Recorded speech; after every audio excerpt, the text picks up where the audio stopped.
नमस्कार। बुद्धि र आत्मालाई मुक्ति शास्त्रले अलग अलग हो भनेर बताएको छ।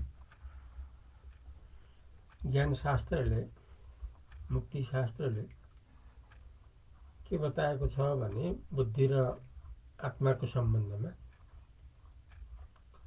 यी दुईटा अलग अलग हो भनेर बताएको छ। बुद्धि अर्कै हो, बुद्धि विज्ञान एउटै हो। बुद्धि विज्ञान चाहिँ नि अर्कै हो, आत्मा चाहिँ नि अर्कै हो भनेर बताएको छ। उसले बताएको मात्रै होइन, यथार्थ सत्य, यो अकाट्य हो। यो वैदिक अनुसार, उपनिषद अनुसार, वेदान्त अनुसार यो काट्न नसकिने कुरा हो। अर्थात् बुद्धि विज्ञान अर्कै हो, आत्मा अर्कै हो। यी दुईटा एउटै होइनन्। अर्थात् बुद्धि र आत्मा एउटै होइनन्, अलग अलग हो भनेर बताएको छ। कसले?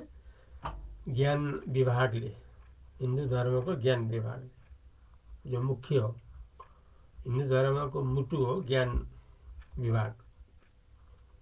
कर्म विभाग, भक्ति विभाग, ज्ञान विभाग हिन्दू ग्रन्थमा पाइन्छ, हिन्दू धर्ममा पाइन्छ। दृष्टान्त हो गीता, कर्मयोग, भक्तियोग, ज्ञानयोग। मुख्य हो ज्ञान। ज्ञान शास्त्रले, ज्ञान विभागले के बताएको छ भने बुद्धि अर्थात् विज्ञान र आत्मा अलग अलग हो। यो केका लागि भन्दा हामी सबै मुक्त भएर रहिरहनुलाई, प्रमाणपूर्वक रहिरहनुलाई, यथार्थ रूपले, सत्य रूपमा रहिरहनुलाई। आत्मा माने सधैँको सत्य, बुद्धि विज्ञान माने एकछिनको सत्य, सधैँको सत्य होइन। सधैँको सत्य आत्मा हो।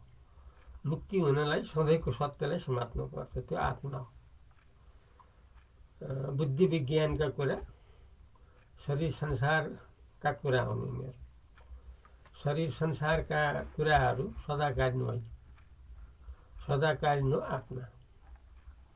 अहिलेको प्रसङ्ग हो बुद्धि अर्थात् विज्ञान र आत्मा अलग अलग। जो वेदान्तले, ज्ञान शास्त्रले, मुक्ति शास्त्रले बताएको छ। के बताएको छ भने पहिला त बुद्धिको परिभाषा दिएको छ। बुद्धि भनेको यो शब्द, स्पर्श, रूप, रस, गन्ध भनेको कान, आँखा, नाक, मुख, छाला ज्ञानेन्द्रिय सहित जो विज्ञानमय अथवा जो बुद्धिगत हो, यसलाई भनिन्छ। यो बुद्धिको क्षेत्र यही हो। 5 ज्ञानेन्द्रिय सहित यो रहेको छ विश्व ब्रह्माण्डलाई लिएर। त्यसैले म मेरो जो भनिन्छ यो सबै बुद्धिको भनाइ हो, बुद्धिको हो। म मेरो, मेरो म भन्ने यति मात्रै होइन। म यसले यस्तो काम गर्छु, म त ज्ञानी हो, म त ध्यानी हो, म त एकदमै यस्तो मान्छे हो, म त फलाना मान्छे हो, म फलाना फलाना फलाना हो भन्ने यो सबै भनाइ बुद्धिको। त्यसैले बुद्धिले संसारलाई लिएर बसेको छ। किनभने म मेरो यसैभित्र आयो, म यस्तो उस्तो भन्ने सारा उपाधिहरू यसैले लियो। त्यसैले यसको क्षेत्र चाहिँ नि जति विश्व ब्रह्माण्डको क्षेत्र फराकिलो छ, बुद्धिको क्षेत्र पनि त्यति फराकिलो छ। तर यो के हो भने छेडीको फेरि सदाकालीन। क्षणिक माने 100-150 वर्ष, लाख वर्ष, करोड वर्ष, तर असीमित होइन, सदाकालीन होइन। किनभने यो क्षणिक हो, सदाकालीन होइन। त्यसैले यो परिवर्तनीय हो, यो बदलिरहने हो। आत्मा बदलिरहने होइन, परिवर्तनीय होइन। आत्मा क्षणिक होइन, आत्मा सदाकालीन हो, सधैँ सधैँ रहिरहने हो। त्यसकारणले बुद्धि र आत्मा फरक छ। अनि साथै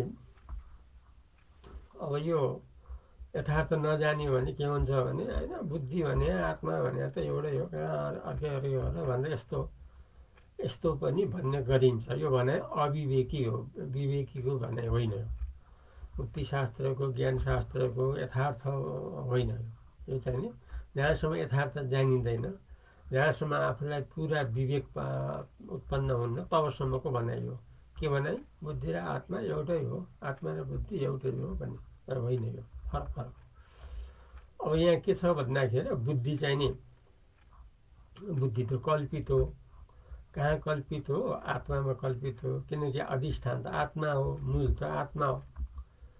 जस्तो अब डोरी र सर्पको दृष्टान्तमा डोरी त मूल हो, सर्प खडा हो कहाँ? डोरीमा खडा भयो।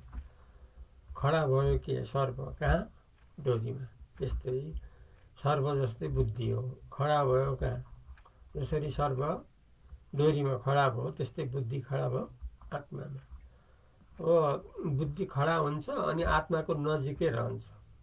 अनि जो नजिक रहेको छ बुद्धि, त्यसैमा त्यो आत्मा चैतन्यको छाया पर्छ, सत्ता शक्ति पर्छ त्यसमा। परिसकेपछि के हुन्छ भने त्यो बुद्धिले रूप लिएर बस्छ, चेतन जस्तो भएर बस्छ, एकदम सर्वे सर्वा भएर जस्तो बस्छ। यसरी सत्ता शक्ति पाउने मूल चाहिँ नि आत्मा चैतन्य हो, जसबाट सत्ता शक्ति पाएर सत्ता स्फूर्तियुक्त भएर रूप बनेर चेतन जस्तो भएर जो चाहिँ नि विश्व ब्रह्माण्डमा चलखेल गरिरहेको यसको नाम बुद्धि अथवा विज्ञान हो। अब यो के छ भन्दाखेरि अब बुद्धि खडा हुन्छ। बुद्धि खडा गरेपछि अब बुद्धिमा त पुरा अब चैतन्य आत्माको शक्ति प्राप्त भयो। अब बुद्धिले त अब सारा क्षेत्रले चाहिँ नि सारी संसारलाई लिएको छ, यस्तो व्यापक रूपमा रहिराखेको छ। त्यसैले अब बुद्धिले जे खडा गर्छ त्यो चाहिँ नि त्यसलाई अध्यस्त भन्छ। अध्यस्त भनेको आत्मामा रहेको, यथार्थमा आत्मा रहेको त होइन, तर के भने अब बुद्धि मात्रै हो भन्ने यस्तो भाव भएको हुनाले, जस्तो आगो मात्रैमा फलामको डल्लो राख्यो भने फलाम त रातो हुन्छ, रातो त उसको आगोको हो, फलामको त होइन। त्यस्तै अब फलाम जस्तै बुद्धि हो, आगो जस्तै आत्मा हो। अब बुद्धिमा आत्माको सत्ता शक्ति छाया परेपछि के हुन्छ भने जसरी आगोको नजिक फलाम तातो भए जस्तै अनि आत्माको नजिक बुद्धि विज्ञान बसेपछि के हुन्छ भनेदेखि यो पनि फलाम तातो रातो भए जस्तै यो बुद्धि पनि सर्वे सर्वा जस्तो एकदम सर्वज्ञ जस्तो यस्तो हुन जान्छ। तर यो वास्तविक होइन। वास्तविक त के हो भने आत्मा हो। जहाँबाट सत्ता शक्ति पायो त्यो यथार्थ हो। जस्तो लोहामा तातो रातो जो पायो कहाँबाट? आगोबाट पायो। तातो रातोको यथार्थ स्वरूप त आगो हो नि, फलाम त होइन नि। जस्तो फलाम जस्तै यहाँ बुद्धि विज्ञान, आगो जस्तै आत्मा। यसरी अब यसलाई बुद्धिलाई के भनिएको छ भने जड भनिएको छ। कस्तो जड भनेको भनिएको छ भने जस्तो अब बत्तीहरूको उदाहरण दिएको छ। जस्तो बत्तीले त सबैलाई उज्यालो त दिन्छ नि, उज्यालो गरिदिन्छ, तर त्यो बत्तीले म बत्ती हुँ भन्न जान्दैन। फेरि बत्तीले त्यो आफ्ना अगाडि भएका चिजहरूलाई यो चिज छ यहाँ भन्नेतिर बताउनु पनि सक्दैन। आफूलाई बताउनु पनि सक्दैन, अरूलाई बताउनु पनि सक्दैन। त्यसैले यो जस्तो बत्तीले देखाउन सक्दैन, बताउन सक्दैन, त्यस्तै आत्मा बिनाको बुद्धिले पनि बिना आत्माको सहारा कहीँ केही गर्न सक्दैन।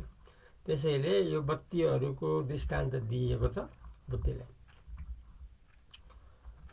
त्यसैले अब यो चाहिँ नि के छ भने जस्तो अब यहाँ त सारा कुरा देखिरहेको छ। अब यो सबै देख्ने काम कसरी भएको छ भन्दाखेरि जस्तो हामी टेबल देख्छौँ, कुर्सी देख्छौँ, कोठा देख्छौँ, सारा कुरा देख्छौँ। कसरी देख्छौँ भन्दाखेरि माध्यम त बुद्धि हो, तर सत्ता शक्ति सबै चैतन्यको प्रकाशले त्यो बुद्धि प्रकाशित भएर बुद्धिले सारा चिजलाई देखाउँछ र प्रकाश गरिरहन्छ। यो यस्तो हो, यस्तो यस्तो सब बुद्धिले वर्णन गर्छ।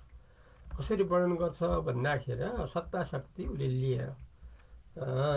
जस्तो अब बत्ती करेन्ट बिनाको बत्तीले त केही गर्न सक्दैन। अब त्यो सत्ता शक्ति त सबै करेन्टको कारणले गर्दा विद्युतीय जो तरङ्ग हो करेन्ट हो त्यसले गर्दाखेरि त्यो बत्ती चम्किएको हो, सारालाई देखाउन त्यो सम्भव भएको हो। त्यस्तै करेन्ट जस्तै विद्युतीय तरङ्ग जस्तै आत्मा चैतन्य हो।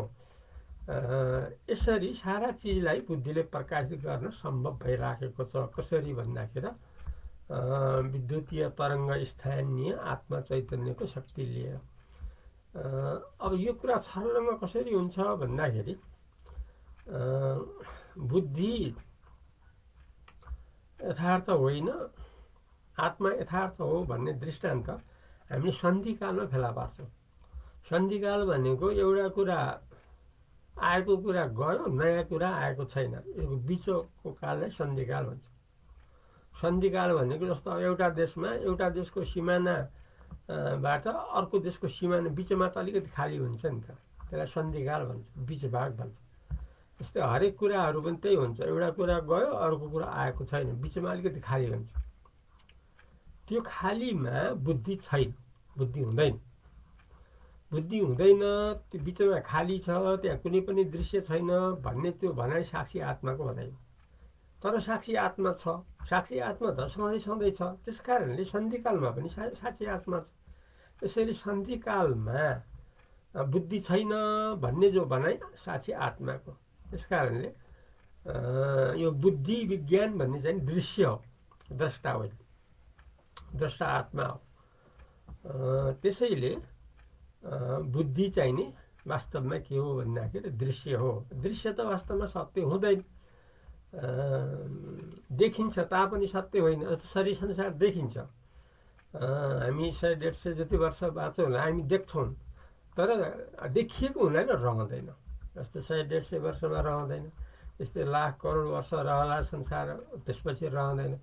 किनभने देखिने चिज कहिले पनि रहँदै रहन्न, त्यो दीर्घकाल मात्रै हो, अल्पकाल र दीर्घकाल मात्रै हो। जस्तो अब जो जाग्रत र स्वप्न छ, जाग्रत बुद्धि रूप हो, स्वप्न बुद्धि रूप हो, तर सदाकालीन रहँदैन। त्यही गाढा निद्रामा हेऱ्यो भने बुद्धि लीन भएर बसेको हुन्छ, यद्यपि लुकेर बसेको हुन्छ, फेरि जाग्दाखेरि खडा हुन्छ र फेरि जाग्रत विश्व खडा गर्छ उसले, फेरि सपनामा गएर पनि स्वप्न संसार खडा गर्छ।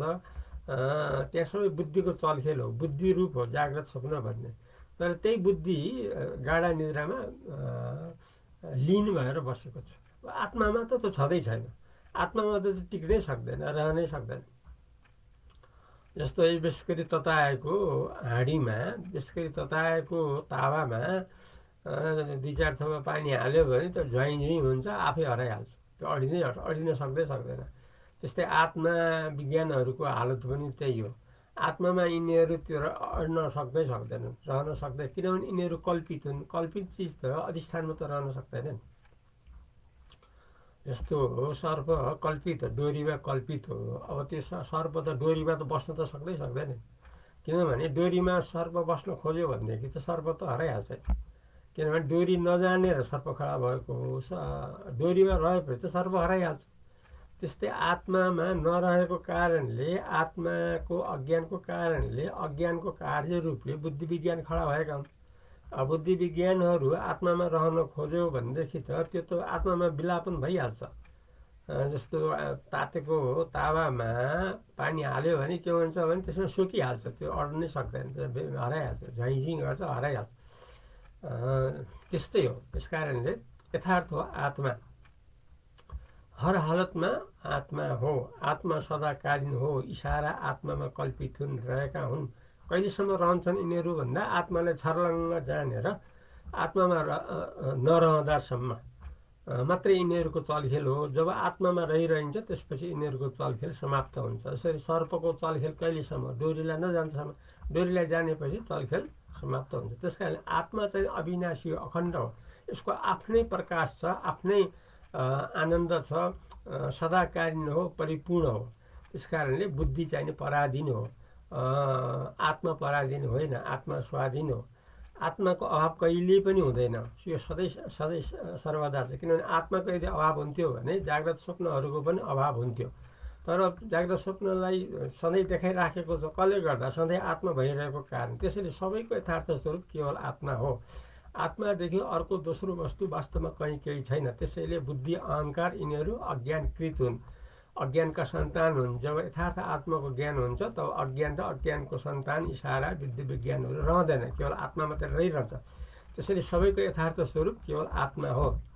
यसरी आत्मा स्वरूप मात्र रूपले रहिरहनु हो सबैको मुक्त जीवन, सफल जीवन, परिपूर्ण जीवन, आनन्दको जीवन। आजलाई यति नै गरौँ। भोलि फेरि नयाँ प्रसङ्गबाट आउनेछु। तबसम्म अद्वैत प्रदीपलाई बिदा दिनुहोस्। नमस्कार।